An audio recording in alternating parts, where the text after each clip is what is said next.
경제와 정의를 다 잡는 KBS 홍사훈 기자. 경제 정보를 이렇게 재미있게 알려드리는 프로그램은 홍사훈의 경제쇼 플러스뿐입니다. 네, 안녕하십니까. 경제와 정의를 다 잡는 홍반장 KBS 기자 홍사훈입니다. 주말에는 경제를 잘 모르는 분들도 쉽게 이해하실 수 있도록 경제와 정의에 재미까지 덧붙인 홍사훈의 경제쇼 플러스 시작하겠습니다. 자, 경제가 지금 최악의 상황으로 갈 수 있다는 그런 경고음 커지고 있습니다. 자산시장, 특히 자산시장 중에서도 부동산 시장의 거품 붕괴 우려가 지금 커지고 있다고 하는데 이 내용 오늘 좀 자세히 분석해 보겠습니다. 요즘 굉장히 바쁜 분입니다. 김영익 서강대 경제대학원 교수 나오셨습니다. 안녕하세요. 네, 안녕하십니까. 그리고 김 교수님보다 더 바쁜 분. 네. 요즘 몸값이 하늘을 치솟고 있습니다. 질문 요정 오윤혜 씨 나오셨습니다. 네, 감사합니다. KBS는 10원도 안 올려주더라고요. 네, 다른 데 가서 많이 받으시고 알겠습니다. 여기서 그냥 공익정 차원에서. 네. 자, 김 교수님. 예. 요즘 부쩍 제가 아까 김 교수님 굉장히 바쁜다고 하셨잖아요. 요즘. 예. 김 교수님 찾는 곳이 워낙 요즘 많다고 하는데 예. 김 교수님 찾는 데 많아지면 경기가 나빠지는 신호라고 하던데. 그거 맞아요? 네. 예, 맞습니다. 제가 20여 년 이상 이코노미스트로 일하고 있는데요. 네. 제가 바쁘면 바쁠수록 네. 경기가 나쁜 겁니다. 아, 네, 그래서 요새 기업 강의도 많이 나가고 있는데요. 예. 기업도 미래 사업 계획 세워야 되고 예. 투자 계획 세워야 되지 않습니까? 예. 네. 그래서 이 경기가 왜 이렇게 나빠지고 언제 좋아질지 굉장히 아. 궁금하고요. 네. 그리고 제가 작년 하반기부터 올해 자산 가격도 급락한다, 굉장히 어려운 시기가 올 것이다. 그래서 욕도 예. 많이 먹으셨어요. 욕 많이 먹었는데 예. 이렇게 떨어지니까 예. 네. 이제서야 어. 네 말 한번 들어보자. 네. 책도 쓰셨잖아요. 2022년. 예, 그 저희 집에 빨간색으로 있거든요. 예. 네. 아니 그럼 그 경기가 나빠지길 은근히 기대하시는 거 아니에요? 몸값 올리시려고? 아니 저는 요새 너무 바빠가지고 좀 예. 한가해지기를 기다리고 경기 빨리 좋아졌으면 좋을 것 같아요. 네. 그럼요. 좋아져야죠. 예. 자, 먼저 김 교수님 오늘은 여러 가지 이제 자산 중에서 부동산 좀 보려고 합니다. 왜냐하면 부동산이 가장 덩치도 크고 예. 맞아요. 주식이나 다른 자산에 비해서 비교할 수 없을 만큼 규모가 크잖아요. 예, 그렇습니다. 레버리지도 워낙 많이 예. 들어가 있고. 예. 일단 먼저 미국은 좀 어떻습니까? 미국부터 좀 알아볼게요. 예, 우리가 자산하면은 예. 채권, 주식, 부동산이 있거든요. 예. 네. 그런데 미국에서 채권 시장에서 거품이 붕괴됐어요. 예. 예를 들어서 미국 거 10년 국제 수익률이 2020년에 0.53%까지 떨어졌거든요. 네. 채권 가격이 폭등했다는 겁니다. 예, 채권이 그런데- 비싸지면 금리는 예. 수익률은 낮아진 거예요. 낮아지죠. 예. 그런데 그 0.53%까지 떨어졌던 10년 국제 수익률이 최근에 예. 3.47%까지 올랐어요. 그러면 채권 가격이 폭락했다는 거죠. 그렇지. 채권 시장에 거품이 붕괴됐고요. 예. 그다음에 주식 시장에서 지금 거품이 붕괴되고 있어요. 예. 네. 미국 주가 그렇지. 나스닥이 30% 이상 떨어졌죠. 예. 그래요. 그 다음에 이제 부동산 차례라는 건데요. 네. 그럼 과연 그 부동산 시장에서 거품이 발생했는가? 예. 그런데 제가 보기에는 거품이 상당 부분 발생했습니다. 오히려 2008년 미국의 그 금융위기가 부동산 가격, 집값이 많이 올랐다 떨어지면서 위기가 발생했는데요. 예. 그때보다도 더 많이 올랐거든요. 예. 우리 집값 많이 올랐죠. 전 집이 없어서 죄송합니다. 네. 많이 올랐더라고요. 예. 네. 그런데 미국 집값이 더 많이 올랐어요. 예. 저희보다 우리나라보다. 예. 예를 들어서 우리 그 KB 국민은행에서 우리나라 아파트 가격 지수 전도시 발표하는데요. 예. 네. 우리나라 2009년 3월에 저점이었고 올 6월까지 보니까 전도시 평균 지수가 75% 올랐거든요. 예. 75%. 예. 전 도시. 전도시 평균. 와, 네. 그런데 미국은 우리보다 늦게 저점이 있었어요. 2012년 3월이 저점이었는데요. 예. 올 4월까지 보니까 무려 128%는 올라버렸습니다. 예. 미국 전역 평균이. 20대 도시 주택 가격이. 와. 그러니까 우리 75%, 근데 미국은 더 짧은 기간에 128%는 올라버렸다는 거예요. 예. 네. 이 기간 동안에 소비자 물가는 한 30% 정도밖에 안 올랐어요. 예. 그다음에 소득은 한 54% 정도 올랐거든요. 예. 그러니까 소득이나 물가에 비해서 집값이 너무 많이 올라버렸다는 겁니다. 네. 그래서 제가 보기엔 거품이라고 볼 수가 있습니다. 그러니까 그렇게 많이 거품이 꼈다. 커졌으니 예, 이건 안 터지면 안 된다. 터질 안 수밖에 터지면 없다. 이상한 거다라는 얘기시죠? 예. 이제 집값이 떨어지려면은 두 가지 결정적인 요소가 있어요. 하나는 금리고 네. 하나는 경기거든요. 예. 이 자산 가격을 결정하는 게 금리하고 경기요? 경기. 네. 뭐 주식은 기업 수익이고요. 네. 예, 그런데 지금 미국 금리가 많이 올랐죠. 네. 예. 예, 미국 금리 0%대에서 지금 1.75% 올리고 뭐 계속 올린다는 거 아닙니까? 예. 예, 금리가 오르고요. 특히 미국에서는 미국 사람들이 대부분 돈을 빌려가지고 집을 사거든요. 네. 모기지. 예, 모기지 금리가 30년짜리가요. 한때 3% 좀 밑돌았어요. 네. 근데 지금 6%를 넘어서고 있거든요. 두 배가 넘었네요. 예, 이렇게 금리가 많이 오르니까 예. 기준금리 올라가면 당연히 오르죠. 예. 네. 우리나라도 주택담보대출 금리도 그래서 올라가는 거잖아요. 예, 우리 금리도 많이 오르고 있죠. 예. 네. 예.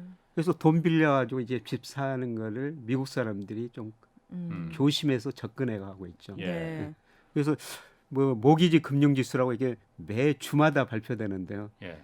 이게 굉장히 지금 급속도로 떨어지고 있어요. 그러니까 모기지 모기지가 안 금- 한다 이거죠. 예. 그러니까 그러니까 집을 안 산다는 거지. 돈 빌려가지고 집을 안 산다는 것이죠. 거래가 네. 없다는 거네요. 예, 그러면. 거래가 줄어들고요. 예. 실제로 그 신규 주택 매매나 기존 주택 매매 우리가 치면 새집 헌집인데요. 예. 이거 매매 건수가 최근 5월, 6월 오면서 많이 줄어들고 있어요. 네. 그래서 4월까지만 지금 아직 미국 집값이 발표가 됐는데 아마 6월, 7월 가면서 발표된 수치들 보면은 예. 이제 집값이 서서히 떨어지는 모습이 나타날 것 같습니다. 그 원래 그 자산이라는 게 뭐 자산, 이 주식, 뭐 채권, 뭐 코인 여러 개 있지만은 그 중에서 부동산이 제일 나중에 이게 반응을 한다면서요. 그러니까 예, 왜 그런 거예요? 덩치가 그래서 커서 그런가? 금리가 굉장히 똑똑하고요. 앞으로 예. 경기가 나빠질 것 같으면은 금리가 먼저 떨어지고요. 예. 그다음에 금리가 나빠지기 전에 주가가 먼저 떨어져요. 예. 예, 그다음에 부동산이 떨어지는데요. 음. 부동산은 경기에 상당히 우리나라나 미국 부동산 가격을 결정하는 가장 중요한 요소 보니까 예. 경기거든요. 경기가 예. 어떻게 돼야 되는 건데요? 경기가 나빠지면은 나쁘면 우리가 소득이 줄어들거든요. 그죠? 일자리가 줄어들어요. 그럼 집을 소득이 안 산다. 줄어들고 그러면 집을 안 사죠. 네.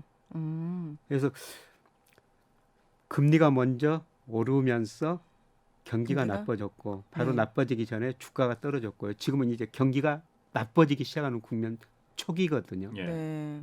예, 그러면 좀 지나면 이제 집값이 떨어지기 시작합니다. 보통 이렇게 떨어지면은 네. 어느 정도 떨어지고 멈출까요? 근데 저는 뭐 자산가 이런 들 연착륙이라는 게 없다. 네. 뭐 우리 정부에서도 저 국토장관 청문했다 보니까 집값 하향 안정화가 목표다. 하향 네. 안정화. 네. 하향 안정화라는 건 자산가격은 없습니다. 없다. 예, 오를 때는 항상 지나치게 많이 오르고 음. 떨어질 때는 지나치게 떨어지는 게 자산 가격이에요. 네. 연착륙보다는 경착륙한다는 거죠. 예. 지금 채권 시장에서 경착륙했고 주가도 뭐 3,300 같은 주가가 지금 2,300까지 많이 떨어졌지 않습니까? 네. 경착륙한 거예요. 예. 부동산도 마찬가지라는 거죠. 떨어질 때는 하향 안정하고 있고 떨어질 때는 본질 가치보다 더 밑으로 떨어져 버린다는 거예요. 그럼 예. 75% 우리나라 올랐으면 75%보다 더 떨어질 수도 있다는 겁니까? 오른 것보다 아니 더? 그 사이에 우리 이제 소득도 올랐습니다. 어. 소득도 올랐으니까 네. 뭐 우리나라 평가해 보면 뭐 소득, 물가 그다음에 월세 이런 거에 비해서 집값이 얼마나 올랐느냐. 예, 전도시 평균이 제가 여러 가지 지표라면 한 30% 내지 40% 정도는 지금 가대평가된 상황이에요. 아, 네. 그 정도는 떨어질 수가 있다는 거죠. 30-40% 예, 정도. 근데 잘못하면은 경착륙하면은 그 밑으로도 떨어질 수가 있다는 겁니다. 아 그러니까 우리나라 부동산 그 가격의 거품이 한 30%에서 40% 정도 예, 된다 제가 이 평가해 말씀하시는 예, 거예요? 예, 예. 음. 미국도 그 정도예요. 그러면은 그게 그 정도는 무조건 떨어집니까? 그러면은 원래 말씀하신 대로 그 왜냐하면 집값이라는 게 예. 워낙 그 사람들이 민감하다 보니까 네. 조금 떨어지면은 네. 아 나는 살 거야 하고 대기하는 사람들이 워낙 많잖아요. 그래서 장기적으로 보면 집값은 항상 우상향한다라는 예. 뭐 신념처럼 그 우리나라에서 그게 돼 있잖아요. 예. 그러니까는 30% 40% 올랐다 하더라도 내려가는 게 꼭 그렇게 30% 40% 내려갈 거냐? 그 전에 한 10% 20% 내려가면은 사는 사람들이 분명히 나오기 마련인데. 일부 뭐 사람들은 그걸 사겠죠. 예. 네. 예, 그러나 또 집값이란 게 떨어지면은 예. 또 무서워서 못 사거든요. 무서워서 못 산다. 지금 주식도 많이 떨어졌는데 예. 네. 좀 적정 수준을 가소평가하거든요. 예. 예, 그런데 제가 그 3,300 갈 때 2,750까지 떨어지고 저는 한 2,200까지도 떨어질 수 있습니다. 그런 말씀을 드렸는데 네. 요새 시장에 나가면은 음. 1,900까지도 떨어진다, 2,000까지도 떨어진다. 예. 이게 떨어지면 더 떨어진다고 사람들이 심리가 그렇게 위축돼 버리거든요. 그렇죠. 네. 물론. 집도 마찬가지라는 겁니다. 예. 예, 그래서 제가 2009년 10년 이 무렵에 여의도 예. 한 아파트에서 전세 살았었는데요. 예. 네. 예, 그때 서울 집값 아파트 가격이 한 30-40%그 당시에 떨어졌거든요. 네. 예, 그때 제가 무슨 걱정을 했냐면은 혹시라도 그 아파트 가격이 전세 가격 밑으로 떨어져 가지고 제가 전세금을 돌려받지 못할까. 깡통 전세가 될까 깡통 봐. 네. 전세, 뭐 역전세라고 예. 그랬죠. 네.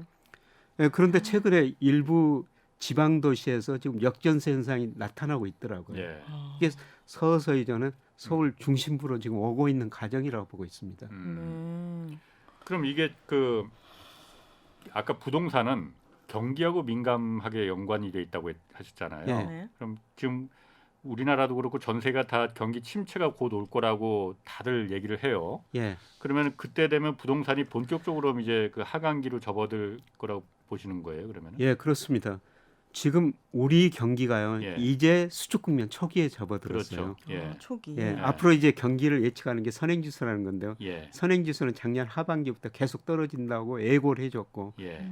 그리고 미리서 주가는 떨어졌고요.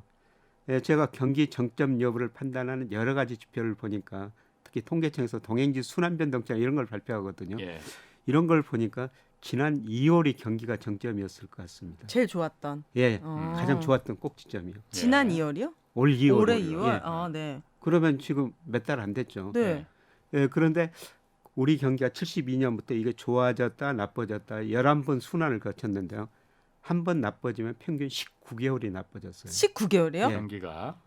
물론 짧게는 가장 짧을 때는 11개월이었고요. 예. 길 때는 33개월도 있었어요. 예. 그러니까 평균 19개월이라는 예. 거죠. 예, 그러면 올 2월이 정점이니까 네. 최소한 1년은 지금 경기가 이제 나빠지기 시작한 국면이라는 겁니다. 네. 그 네. 제가 먼저 이거 네, 네, 궁금해서 못 참겠어. 아, 네, 괜찮아요. 경기가 아까 나빠지면 사이클이 나빠질 때 한 평균 19개월 정도라고 했잖아요. 예, 예. 근데 올해는 지금 매우 특수한 상황이잖아요. 예. 뭐 일각에서는 퍼펙트 스톰이라고 하고 예. 뭐 고환율, 고금리, 고물가 하여튼 예. 뭐 나쁜 건 다 겹쳤다 하잖아요. 예. 올해는 그럼 경기 침체가 어느 정도 갈 거라고 예상하십니까? 저는 뭐 19개월 19개월? 예, 이상이라고 평균? 보고 있어요. 평균보다. 예. 평균 이상. 예. 그러니까 평균보다는 이상일 거 아니에요. 예. 어. 그거를 제가 왜 그렇게 보냐면은 우리 경제에서 수출이 차지하는 비중이 GDP 국내 총생산이라고 그러죠. 그거 44%나 차지하고 있어요. 예. 예, 그런데 지금 세계 경제 문제가 뭐냐면요. 2008년, 2020년 경제 위기는 아주 훌륭하게 극복해냈거든요. 거의 예. V자형 회복했어요. 예, 예. 그런데 이 과정에서 각 경제 주체 부채가 엄청 늘어나 버렸습니다. 예. 선진국, 예. 미국 등은 정부 부채가 늘어났고요. 그다음에 중국 같은 나라는 기업 부채가 기업 부채. 늘어났고 우리나라는 가계 부채가 예. 부채에서 성장했다는 겁니다. 네. 예, 그리고 경제 성장 과정에서 돈을 엄청 많이 풀었기 때문에 모든 자산 가격에 거품이 발생한 거거든요. 예. 지금 거품이 순차적으로 꺼지는 국면이에요. 예. 채권, 주식 이제 부동산으로 간다는 예. 거죠. 예.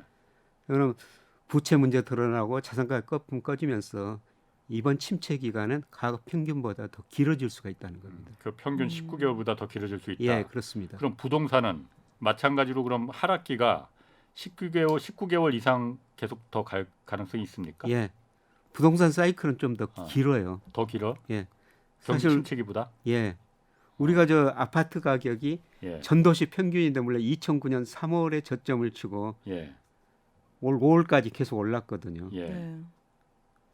거의 뭐 10년 이상 올랐죠. 예. 떨어질 때도 4, 5년 떨어진다는 겁니다. 예.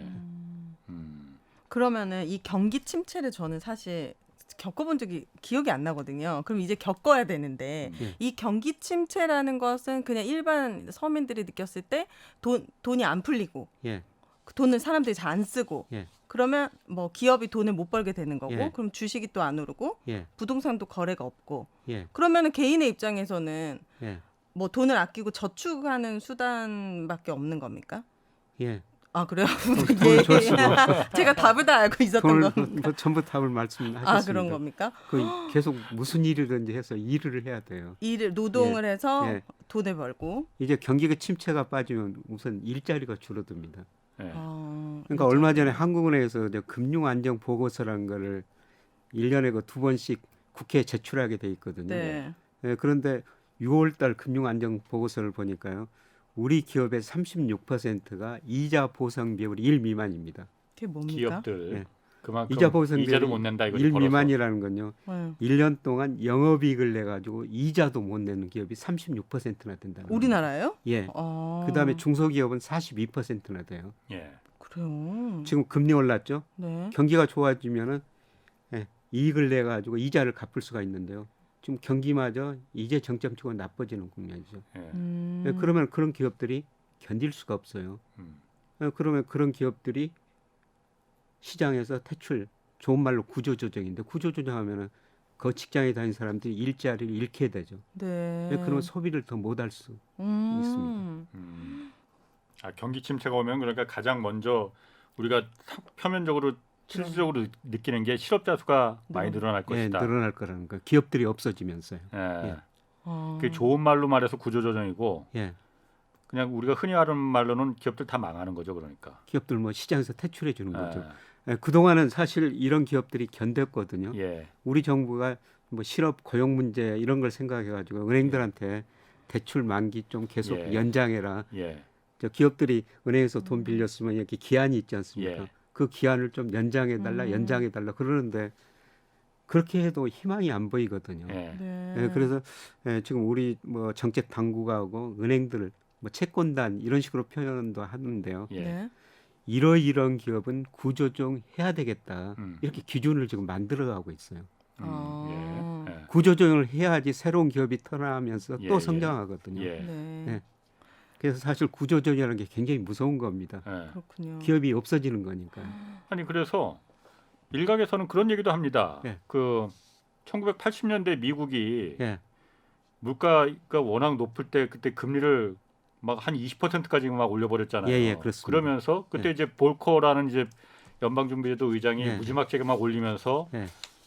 미국의 기업들이 이른바 아까 말한 대로 이자도 못 내는 예, 그런 좀비 기업이라고도 합니다. 예. 한계 기업들이 예, 다 문을 닫아서 예. 강제적인 구조조정을 당해서 그 이후에 미국의 어떤 경제 구조, 산업 구조가 좀 튼실해진 거 아니냐. 예, 그런 긍정적인 측면도 있는 거 아니냐. 예, 이번에도 금리 올라가고 그러면은 한계 기업들 우리 경제 그 기업들이 어느 정도 도움이 될 수 있을지 모르겠지만은 예. 강제적으로 우리 산업 구조, 경제 구조의 틀을 바꾸는 그런 좀 좋은 긍정적인 효과도 좀 기대할 수 있는 거 아니냐라는 얘기도 좀 있던데. 그렇죠. 단기적으로는 고통이지만요. 예. 중기적으로는 뭐 경제에 긍정적인 영향을 미칠 수가 있는 것이죠. 네. 예. 그러면 그게 더 전체적으로 봤을 때는 좋은 겁니까, 나쁜 겁니까, 그러면은? 전체적으로 해야 되죠. 아, 예, 그러니까 우리가 저 IMF 97년 외환위기를 겪었지 않습니까? 예. 그 외환위기가 왜 왔습니까? 80년에서 특히 86년에서 88년 3조 호황으로 예. 우리 경제가 연평균 12%나 성장했어요. 그때 당군 이래 최대 호황이라고 그랬었는데요. 네. 근데 그때 우리 기업들이 미래를 낙관적으로 보고 투자를 굉장히 많이 했거든요. 예.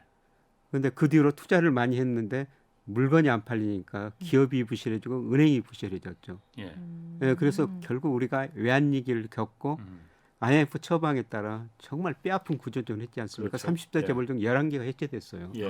네. 예, 그리고 은행 14개가 없어졌습니다. 예.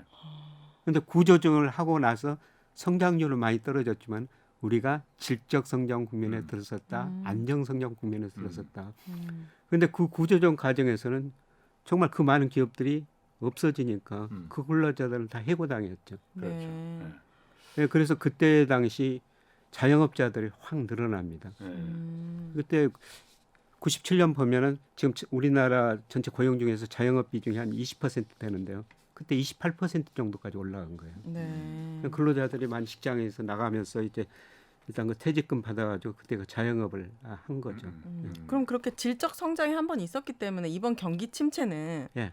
그 전보다는 더 다른 좀 작은 충격이 오지 않을까요? 그것보다는 좀 적은 충격이죠. 사실 IMF는 정말 너무 우리가 큰 볼 수 없는 충격이었고. 정말 큰 충격이었고 그리고 전문가들이 특히 주식은 실적이 잘 나고 그러면은 침체 상황이 와도 예. 또 투자 가치가 있다고 얘기하고 부동산도 강남이나 뭐 지하철 막 역세권 이런 데는 그래도 예. 좀 평균보다는 더 충격이 적을까요? 예, 좀 평균보다 충격이 적을 수가 있죠. 그러니까 차별화예요. 그런데 지금도 우리 대기업들은 사실 97년에 외환위기는 대기업들이 부실해가지고 은행까지 부실해졌어요. 아, 네. 근데 대기업들이 수조 원씩 빌려가지고 그걸 못 갚으니까 은행도 부실해졌고 공적 자본 167조 원 투입했죠. 예. 예, 그런데 지금은 우리 대기업들 상당히 뭐 돈 많이 벌고 있어요. 네. 문제는 중소기업들이라는 음. 겁니다. 예. 네, 그래서 뭐 중소기업들은 규모가 그렇게 크지 않기 때문에 말씀하신 것처럼 97년 외환위기보다 충격은 훨씬 적을 수가 있죠. 네. 아까 뭐 윤혜 씨 잠깐 말했듯이 다시 좀 부동산 문제로 돌아가면은 부동산 이제 거품이 터지기 시작한 이제 곧 터질 있는지 이제 초입에 들어설 것이다라고 하셨는데 예. 그렇다 하더라도 떨어지는 데만 떨어지고 안 떨어지는 데는 뭐 우리가 흔히 뭐 좀 뭐 그 표현은 좋아하지 않지만 똘똘한 한 채 뭐 이런 예. 얘기도 하잖아요. 예. 그런 데는 안 떨어질 것이다. 그 부동산의 격차는 더 커질 것이다. 그런 전망들 뭐 신문 기사에서 보면 나오거든요. 예, 예. 그럴 가능성이 있습니까? 저는 없다고 봅니다. 다 떨어져요? 예를 들어서 저 예. 그 제가 저 여의도 아파트 전세 살 때 네. 2009년 10년 말씀 들을 때 그때 한번 신문 한번 보십시오. 어. 예, 뭐- 그때도 똘똘한 한 채 이야기 많이 나오거든요. 아, 그래요? 그래요? 그때부터 12년이 지났는데도. 똘똘하지 않았네. 아, 그런데 그때는요 어떻게 강남 됐습니까? 아파트가 더 많이 떨어졌어요. 아. 더 많이 올라서 그랬어. 더 많이 올랐으니까요. 왜 그 강남 아파트가 많이 오르고 많이 떨어지냐면 네. 이 공급이 비탄력적이에요. 예. 공급이 비탄력적이니까 수요가 늘어나면 급등하죠. 예. 네. 수요가 조금이라도 떨어지면 급락해 버려요. 예. 네. 예. 그래서 지금 똘똘한 한 채 이야기가 많이 나오지만 예. 그때 신문 보시면요. 예. 그때도 똘똘한 한 채 이야기가 참 많이 나왔습니다. 어. 의미 없다. 그럼 앞으로는 그러니까 그런 강남 그 똘똘한 한 채 의미 없이 다 또 같이 떨어진다. 예. 아. 떨어지고 이제 오를 때는 똘똘한 한 채들이 더 많이 오를 수가 있죠. 아. 예. 그럼 과거에 그러니까 2008년 그 금융위기 이후에 그 떨어질 때 강남 그때 뭐 반포 뭐 자이나 이런 데 다 미분양이었었거든요. 예, 그때. 맞습니다. 예. 그러니까 그때도 굉장히 강남 집값이 더 많이 떨어졌었잖아요. 예, 예. 많이 오른 만큼 더 많이 예, 떨어졌잖아요. 예, 예. 그럼 이번에도 사실 그럴 가능성이 있는 거예요, 그러면? 예, 저는 그럴 가능성이 충분히 있다고 생각합니다. 우리 지금, 언론에서는 그렇게는 분석 안 하는데. 예, 다 똘똘한 한 채라고 생각하는데 뭐 강남에 사신 분들은 소득이 높아가지고 예. 그냥 산다. 예. 뭐 많은 분들이 그럴 수가 있어요. 근데 네. 다가 아니거든요. 근데 집 가격은 소수의 몇 개가 예. 결정을 해요. 그렇지. 예. 그렇죠. 어떤 한 사람이 싸게 팔았다면 예. 그게 그 시장 집값이거든요. 가격이다. 예. 그렇죠. 예. 예. 그런 면에서 자 그러면은 이 뭐 채권이나 주식, 뭐 코인 이런 거에 비해서 사실 부동산은 워낙 여기 들어가 있는 돈이 뭐 비교도 안 될 정도로 크잖아요. 예. 그리고 거의 대부분이 다 빚 얻어서 그러니까 흔히 말해서 뭐 영끌이다 뭐다 해서 레버리지 잔뜩 얻어서 지금 자기 돈으로 정말 100% 집 산 사람이 거의 없는 거잖아요. 예, 예. 이러다 보면은 이게 만약 거품이 터지기 시작하면은 이 충격이 어느 정도 될 것 같습니까? 주가나 채권 떨어진 것보다 충격이 훨씬 더 크죠. 왜냐하면 말씀하신 것도 우리 가계 자산 중에서 예, 실물 자산이 비중이 77%거든요. 네. 특히 그 50대 후반, 60대 이분들은 80% 이상이 부동산이에요. 예. 물론 그 사는 집이니까 네. 뭐 문제는 없을 겁니다. 음, 그런데 집값이 떨어지면 뭐가 문제냐면 소비가 줄어들어요.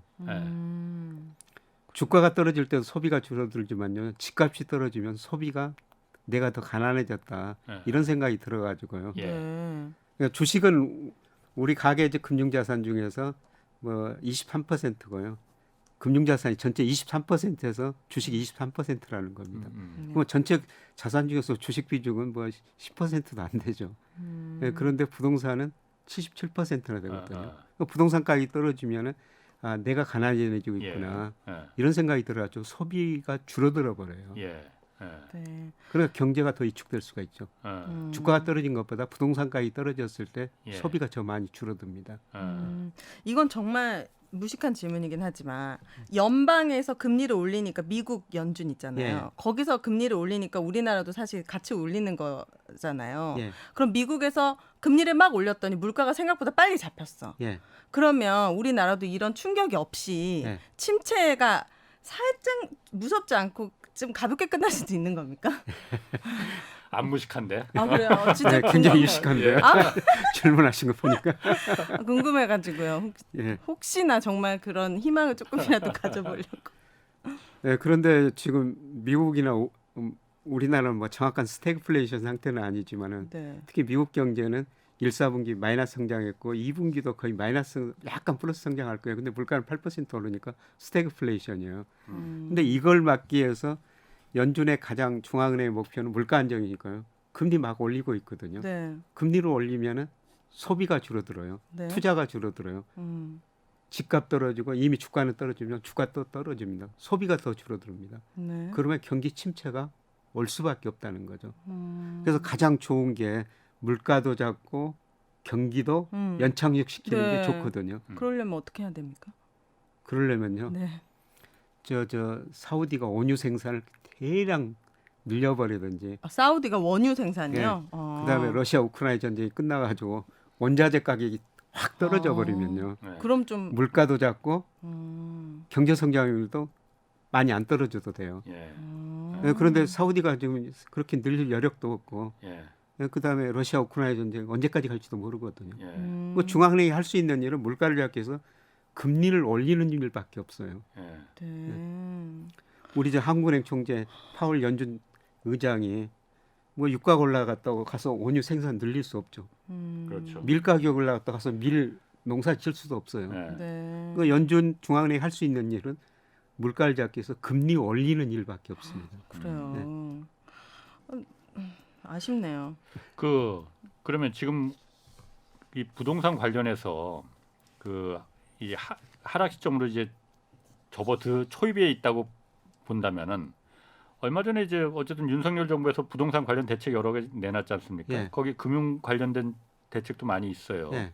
그런 부분에 대해서는 좀 어떻게 평가하십니까? 지금 규제 하나 서서히 오늘 또 뭐 최근에도 계속 나오고 있죠. 예. 규제 하나. 예. 규제 예. 완화. 그래요. 근데 지난 정부에서 뭐 28번인가 몇 번인가 예, 27번 아닌가? 예. 하여튼 30번 하여튼, 가까이. 예, 예. 그렇게 많이 냈거든요. 예. 근데 집값이 계속 올랐었어요. 예. 음, 예. 집값은 추세는 정부가 바꿀 수가 없다는 것입니다. 그죠. 예, 그래서 저는 윤석열 정부에서 계속 지금부터 이제 서서히 규제 완화 정책을 내놓기 시작했는데 예. 네. 계속 안 하고 예. 한 4, 5년 지나면은 이명박 정부 때처럼 네. 집 사라고 장려할 것 같습니다. 그만큼 집값이 떨어진다는 거죠. 이 규제를 완화해도 예, 집값의 하향을 막을 수가 없다. 예, 그렇습니다. 근데 어쨌든 지금 규제 완화도 안 하지만은 그 금융 정책 관련해서 LTV 지금 그 대폭 한 80%까지 올려주고 또 생애 최초 주택 예, 같은 경우에는 예, 청년 같은 경우에는 앞으로 미래 소득을 반영해서 그 DSR 예, 그러니까 DSR도 허용해 그 준다는 거죠. 부채 비율 자기 소득에 비례해서 이제 빌릴 수 있는 돈 예, 규모 예, 예. 그것도 이제 현재 소득은 청년이니까 당연히 낮을 테니까 앞으로 이 사람은 청년이니까 돈 더 많이 벌을 테니 그거 반영해서 좀 더 예, 올려주자 이렇게 하는 예. 거잖아요. 예. 그러니까 빚 내서 집 사도 된다. 지금 그 상황이잖아요. 예. 이게 그러면은 그 청년들을 물론 그 주거 사다리를 걷어차지 않고 주거 예. 사다리를 놓아주자라는 예. 취지에서 그 대책이 나왔다고 해요. 예. 그 부분은 어떻습니까? 그게 지금 그럼 빚내서 지금 내가 빚 낼 수 여태까지는 대출 규제하고 이랬으니까 이런 거 말고 빚 내서 그럼 집 사도록 해주는 게 맞는 방향인 건지. 우선 대전제 조건이 집은 사는 곳이라고 생각하고 있거든요. 네, 사는 곳, 네, 사는 곳이니까 거주. 네. 뭐 능력만 원리금 상한 능력만 있으면 저는 뭐 집은 사는 것이니까 언제든지 네. 뭐 사서 사셔도 된다고 생각하거든요. 예.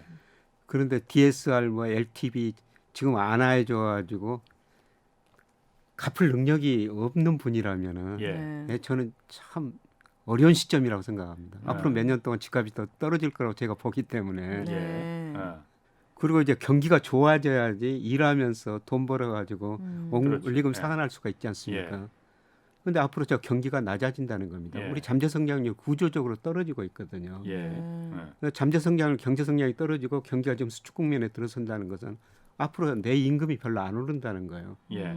일자리가 많지 않다는 겁니다. 예. 예. 그러니까 이런 상황에서 지금 규제 안하, LTV 그다음에 DSR 안하한다고 돈 빌려가서 사는 거는요. 예. 저는 상당히 위험하다고 보고 있습니다. 그럼 무주택자는 이 부동산 가격이 어느 정도 떨어졌을 때 사면 좋을까요?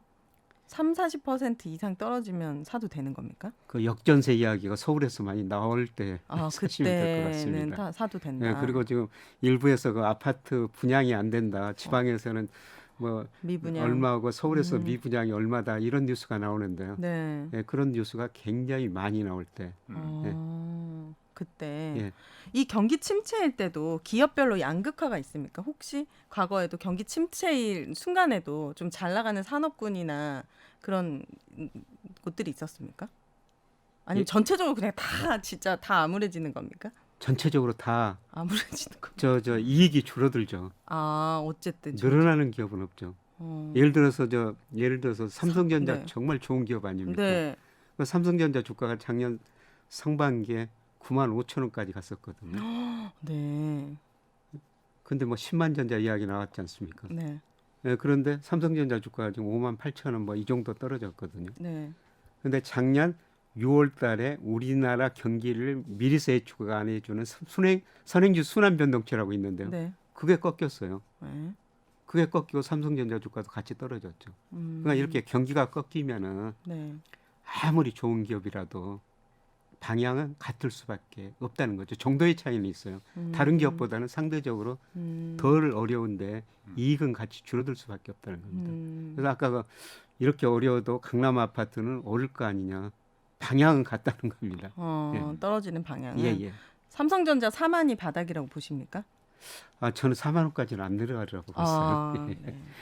그 지난번 그 얼마 전 경제쇼 출연에서도 한번 좀 얘기하셨지만은 1991년도에 일본이 그 부동산 그 버블이 터지면서 네. 지금 한 몇십 년째 지금 30년째 침체를 계속 겪고 있는 거잖아요. 예. 일본에선 부동산이 그렇게 안 오른다면서요. 그러니까 요즘 조금 오르긴 네, 올랐다고는 요즘 좀 하지만 올랐습니다. 그래요? 요즘 몰랐어요. 좀 한국도 그럼 우리나라도 그렇게 될 가능성 있습니까? 저는 확률로 따진다면요. 예. 한 60% 정도는 그 가능성이 60%. 있다고요? 예. 60%나요? 이분 웃으면서 엄청 무서운 말씀을 계속 하시네요, 교수님. 이런 이야기 웃으면서 할 이야기가 아닌데요. 진짜요? 예, 그런데 그 일본이 그때 90년까지 집값이 한 80년대 후반에 3배 가까이 올랐었어요. 근데 우리는 그 정도까지는 아닙니다. 네. 근데 일본 집값이 올랐던 거는 85년 9월 플라자 합의 때문에 미국이 자기네가 어려우니까 달러 가치 떨어지고 엔강세를 유도했어요. 네. 그러니까 엔강세가 하니까 일본 수출 기업들이 아우성을 칩니다. 우리가 어떻게 수출해서 먹고 살란 말이냐. 그러니까 일본 중앙은행이 돈을 금리 내리고 엄청 풀어줘 버린 거예요. 네, 그래서 자산가의 거품이 발생했고 이제 자산가가 너무 많이 오르니까 89년 말부터 금리를 확 올려버렸거든요. 네. 네, 그래서 자산가의 거품이 붕괴되죠. 네. 네, 그다음에 인구 구조 측면에서 보면은 35세, 55세 그 사이 인구가 직장 들어가지고 이제 결혼하고 애 낳고 집을 늘려가는 시기거든요. 네. 다 그 인구가 1990년에 정점이었어요. 어. 그리고 그 인구가 줄어들면서 일본 집값이 장기적으로 떨어졌거든요. 예. 근데 요새 우리 지금 금리 많이 내렸다가 금리 올리고 있죠. 네. 우리 인구 구조는 일본보다도 빨리 늙어가고 있죠. 예. 네. 예. 그렇죠. 그렇죠. 더 심각하죠. 예. 지난 10년간 우리 집값이 올랐으니까 지금 우리가 집을 투자재라고 생각할 수가 있습니다. 예. 네. 그런데 저는 사고의 전환 시기가 아닌가. 예. 그냥 집은 투자재가 아니라 소비재다. 집은 단순하게 그냥 편안하게 예. 사는 데다. 예. 저는 인식의 전환 이런 시점이 아닌가. 그렇군요. 그 시점이 지금 다가오고 있다는 것이죠. 그러니까 투기의 대상에서는 이제 집은 가능성 별로 없다 이렇게 보시는 거예요?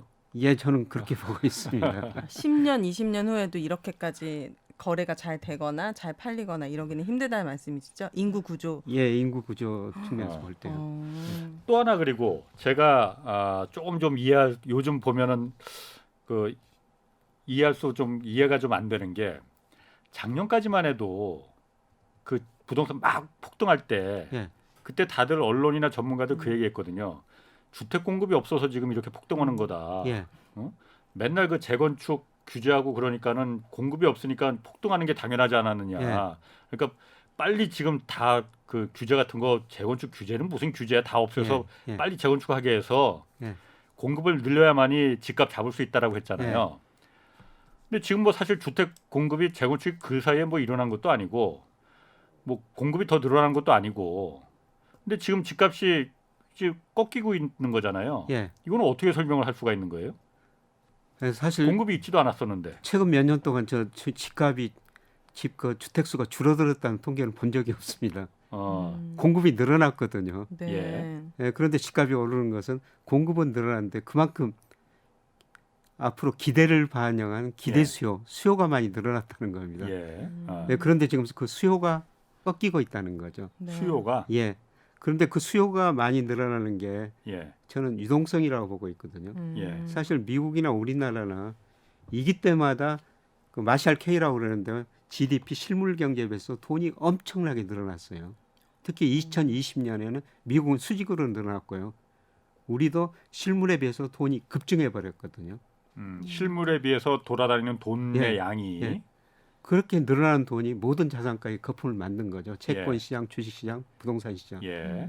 예, 그런데 지금 그거를 줄이겠다고 그러니까 채권 시장의 거품이 붕괴되고 주식 시장이 붕괴되고 이제 부동산 시장 차례라는 겁니다. 예. 네. 그러면은 주택 공급을 그러니까 지금 그래서 계속 늘리게 뭐 250만 호 늘리겠다고 예, 했잖아요. 예. 물론 그게 5년 안에 5년, 늘어나는 예. 건 아니지만은 예. 계속 뭐 공급 얘기가 계속 나왔었으니까 집값이 지금 이렇게 떨어지고 있는 이 꼭지점을 돌아섰는데 예. 실제로 늘어나긴 늘어날 겁니다 공급이. 예, 예. 그러면 집값이 더 그럼 떨어지겠네 그러면은. 그렇죠. 뭐 집은 지금 예. 한번 계획가지고 이미 그 건축을 시작하면은 그 결국 안성해야 되거든요. 예, 예. 네. 그렇죠. 예, 그러면 저 공급이 늘어나니까 예. 네. 뭐 이런 것 집값 하락 시기에는 예. 그런 것들이 더 떨어뜨릴 수가 있죠. 그러니까 야, 말씀하세요. 예. 제가 저 2009년 그 여의도에서 아까 그 이야기를 말씀드렸습니다. 네. 한이 많이 맺히셨나 보네 그때. 아니 그때 서울에 그 좋은 아파트들이요. 네. 예. 정말 미분양이 많았어요. 예. 아, 그래. 그때 못 사신 게 지금도 아니시군요. 그렇죠. 그런 때 사야 되죠. 아. 근데 제가 그 정말 그 좋은 아파트에서 음. 전세를 한번 살아본 적이 있었는데 네. 예. 분양이 안 되니까 그 네. 좋은 아파트를 그냥 저한테 그 3년에 3천만 원 내고 살아봐라. 오. 그때 그런 거 있었어요. 오, 맞아요. 예. 진짜요? 그리고 그 사는 기간 동안에요 청소를 해줍니다. 세상에. 그리고 한강변에서 요트를 타라고 그래요. 진짜. 그 3년 살아보고 3천만 원 내고 살아보고 네, 좋으면은 좋으면은 마음에 들면 사라는 거예요. 네. 근데 안 사신 거죠? 그때 샀어야 했는데 안 샀죠. 아, 그렇군요. 그런 식의 이제 집을 사셔야 된다는 겁니다. 예. 근데 제가 생각하기에는 그런 사이클이 이제 서서히 오고 예, 있다. 앞으로 올 것이다. 왜냐하면 사전 청약을 계속 하고 있거든요. 예. 사실 공공으로. 음. 그래서 집이 없는 무주택자들, 신혼부부들, 예. 청년들은 지금 사전 청약 되게 기다리고 있긴 해요. 입주 시기가 좀 많이 남아서 그게 아쉽지만. 예. 그럼 그때도 가격이 한 번 더 떨어질 수 있는 거겠네요. 예, 대량 그럼, 예. 공급이 있기 예, 때문에. 그렇습니다. 그것도 뭐 공급 요인을 하나 볼 수가 있겠네요. 네. 지금 역설적으로 보면은 어쨌든 부동산 자산이라는 게 역사상 연착륙은 없었다. 다 경착륙만 있었다는 말씀이잖아요. 예, 그런데 과도하게 이 경착륙이 되는 것도 부작용이 크고 바람직하지 않으니 예. 역설적으로 말해서 지금 그런 경착륙을 갖다 좀 방지하려면은 주택 공급을 좀 줄여야 되는 겁니까 그러면은? 주택 공급을 지금 다 계획 세워놨으니까 사실 예. 줄일 수가 없죠. 어, 예, 그런데 그 민간 쪽에서 예, 그런 식으로 부동산 경기가 안 좋으면은 예. 스스로 안 짓죠? 덜 짓죠. 아, 민간은 예. 그렇죠. 민간은 돈이 안 되면 안 들어갑니다. 그렇죠. 네. 요새도 그런 경우가 나오거든요. 예. 어떤 거 재개발든지 물론 최근에 건축비가 올라가지고 그러지만은 그 재건축 하려고 그러는데 예, 건설이라도 수지가 안 맞다고 그렇죠. 예. 참여를 안 하는 경우가 있거든요. 맞습니다. 그런 식으로는 이제 공급이 줄어들 수가 있죠. 아, 예. 자연적으로 예, 자연적으로 그렇군요. 시장의 원리에 따라 가죠. 자, 부동산은 그렇고 어쨌든 김 교수님 오랜만에 모셨으니까 지금 아까도 잠깐 그 얘기가 잠깐 나오긴 했지만은 뭐 앞으로 퍼펙트 스톰 수준의 뭐 이렇게 그 경기 침체 온다고 그 다들 예상하고 있잖아요. 예. 그래서 아까 그 체감할 수 있는 건 먼저 기업들이 문을 닫으니 실업자가 굉장히 늘어날 것이다. 그래서 굉장히 고통스러운 시간이 올 것이다라고 얘기했잖아요. 네. 이제 내년 하반기, 내년에 닥칠 경제 위기 이 본질은 일단 김 교수님 보시기에 경제 위기의 본질은 뭐라고 좀 그 생각하세요? 저는 두 번의 경제 위기를 겪으면서 정부가 돈을 많이 쓰고 그다음에 중앙은행 돈을 많이 풀었기 때문에 예, 부채가 너무 많다. 그다음에 자산가의 거품이 발생했다. 예, 이게 이제 금리를 올리면서 두 가지 문제가 다 터질 거라는 거죠. 그 부채 문제가 터질 거라는 겁니다. 네. 예, 사실 우리 기업도 부채가 많지만요. 예, 예, 미국 기업 지금 부채 이야기는 안 나오고 있는데요. 예, 네. 역사적으로 미국 기업이 회사채를 발행하거나 금융회사 빌린 돈이요 50% 가까이 되는데 예, 미국은 기업 부채 비율이 다른 나라보다 낮은데요. 그런데 역사적으로 보면 미국 역사상 최고치입니다. 그게 아 미국의 기업의 부채가요? 그만큼 전 세계 경제가 부채에서 성장했다는 거죠. 예. 저금리라서 그랬던 겁니까? 저금리 그렇지. 때문에요. 예. 아, 예. 그래서 돈을 많이 빌렸다. 그러면 금리가 오르고 경기가 나빠지면은 네. 그 부채 문제가 드러날 수밖에 없죠. 아까 우리 기업들 36%가 이자 보상 비율 미만이라고 그랬습니다. 이게 우리뿐만 아니라 전 세계적인 문제예요. 예. 근데 상식적으로 이렇게 돈을 저금리라서 많이 빌렸지만 사실 코로나 시국에도 기업들이 엄청 성장하고 돈을 많이 벌었잖아요. 그건 그럼 일부 그- 기업들이죠. 대기업들 대기업들. 일부지. 아, 그럼 그 일부 대기업들이라도 이런 부채는 갚을 수 있는 거 아닙니까? 대기업들은 부채 거의 없어요. 아, 대기업들은 은행에서 돈도 안 빌려요. 예, 저 아. 삼성전자는요 아, 신용등급이 없습니다. 왜냐하면 회사채 발행 안 하니까. 아 그렇군요. 제가 괜한 그 얘기- 대기업들은 전혀 문제가 없어요. 그러니까. 그렇군요. 지금 다 중소기업 걱정해야 예. 되는군요. 대기업들은 지금은 환율이 막 이렇게 오르잖아요. 그러면은 대기업들은 주로 수출이잖아. 네. 수출하면 환율이 높을수록 돈을 더 많이 벌잖아요. 아. 근데 중소기업들은 환율이 높으면 대기업들은 주로 원재료를 수입해서 그거 가공해서 대기업들한테 납품하는 거잖아. 예. 네. 그러면은 중소기업들은 환율이 높으면은 원재료 수입가가 더 비싸죠. 예. 그러니까 사실 더 피해를 보는 그 거거든요. 대기업이 또 단가를 안 올려주니까. 제가 하려는 말이 지금 딱 그거였거든요. 예. 이 상황을 알면서 예. 대기업들이 오히려 두 배로 지금 이득을 보면서 예. 왜 2차, 3차 하청업체들의 이 고통을 자기들 때문에 대기업들 때문에 고통을 받는 건데 왜 보전을 안 해주냐는 거죠. 예. 안 해주고 있거든요. 예, 우리나라 대기업들, 우리 기업들이 가지고 있는 현금성 자산이요. 작년 말 한국은행 자금순환 통계 보니까 919조 원이나 돼요. 그러니까 그런 대기업 CFO들은요. 네. 돈을 빌리는 것보다 그 돈을 어떤 식으로 운영할까 이게 더 중요하다. 네. 그러니까 정말 차별화가 심화된 거예요. 야, 제가 그 경제쇼 이거 진행 맡기 전에 예. 제가 작년 한 1년 반 정도 됐으니까 예. 그 전에 제가 시사교육 창에 있었을 때 예. 그때 뭐 이런 걸 그 취재하면서 그때 말한 대로 예. 사내 유보금 그 잉여금 예. 그게 한 700조였는데 919조입니다. 지금 200조가 더 늘은 예. 한 2년 만에 200조가 더 늘은 건가 그러면요? 예, 그렇습니다. 그러면 이번에 그 윤석열 정부에서 대기업들 법인세 인하했잖아요. 제가 잘못 알고 있는 거일 수도 있는데 순수익 3천억 원 이상 되는 기업들에게 해당된다고 하는데 그 기업들에만 그러면 해당되는 겁니까? 정말 대기업들에게? 그렇죠. 아니 이런 법인세는 왜냐면은 최고 그 부분은 오해가 있을 수 있어요. 그러니까 네. 최고세율을 낮춰준다고 했거든요. 그러니까 네. 법인세가 지금 우리나라는 25%. 25%까지 올린 거잖아요. 네. 25% 최고세율을 받는 그런 기업들은 중소기업들은 없어. 주로 대기업들이 예. 뭐 따지면 한 80여 개 된다고 그러더라고요. 예. 그 기업들만 이제 그 혜택을 받을 수가 있다. 20%까지 내려간다고 했으니까. 그럼 나라에서 이런 중소기업들의 법인세라든지 세금 혜택을 줘서 좀 부양할 수 있는 방법도 있지 않나요? 예, 중소기업들은 세금 많이 낮춰주는 게 좋은데요. 네. 근데 중소기업들은 그렇게 세금 많이 안 내니까. 이익을 많이 못 내니까요. 아. 많이 내지 않습니다. 어떻게? 예, 법인세라는 거는 이익이 나는 기업들한테만 그래요? 내는 거거든요. 예. 그럼 나라에서 그런 중소기업을 위해 해줄 수 있는 정책은 뭐가 있습니까? 그러니까 지금 트럼프하고 바이든 정책 뭔 차이가 나냐면요. 네. 트럼프는 지금 우리 윤석열 정부처럼 기업들한테 세금 많이 깎아주고요. 25%, 22%를 깎아주고 대기업들한테. 네. 그다음에 개인 부자들한테 세금을 많이 내려줬어요. 네, 그런데 바이든 정부는 네. 그걸 올리겠다는 겁니다. 예. 그래서 바이든 정부 정책 방향 한 가지로 중산층 육성을 통한 안정 성장이에요. 그러려면은 정부가 돈을 써야 되는데 대기업들한테 돈을 더 걷어야 된다는 거죠. 예. 그다음에 부자들한테 세금을 더 걷어야 된다는 거예요. 네. 이게 이제 바이든 정부 정책인데 네. 지금 우리 정부 정책은 저 트럼프하고 비슷한 정책 방향으로 그 가고 부자들 감세를 통해서 나라에서 얻을 수 있는 이익은 뭡니까? 돈을 더 나라에서 많이 풀어. 나라에서 얻을 수 있는 이익이란 건 없죠. 나라가 얻는다기보다는 뭔가 그- 사회 보탬이 되는. 그러니까 제가 늘 말하지만은 같은 정책이라 하더라도 감세 정책이라 하더라도 세금 깎아준다고 하면 그거 국민을 위한 겁니다. 물론 네. 국민을 위한 정책이에요. 그런데 누구의 입장에서 그 정책을 펴느냐에 따라서 그 나라가 착취적이 될 수도 있고 포용적이 될 수도 있는 거거든요. 네. 그러니까 지금 미국의 감세 정책은 서민들은 감세하고 부유층은 증세한다는 그 논리잖아요. 바이든 바이든은. 정부. 예. 그럼 굉장히 포용적이지. 예. 네. 예.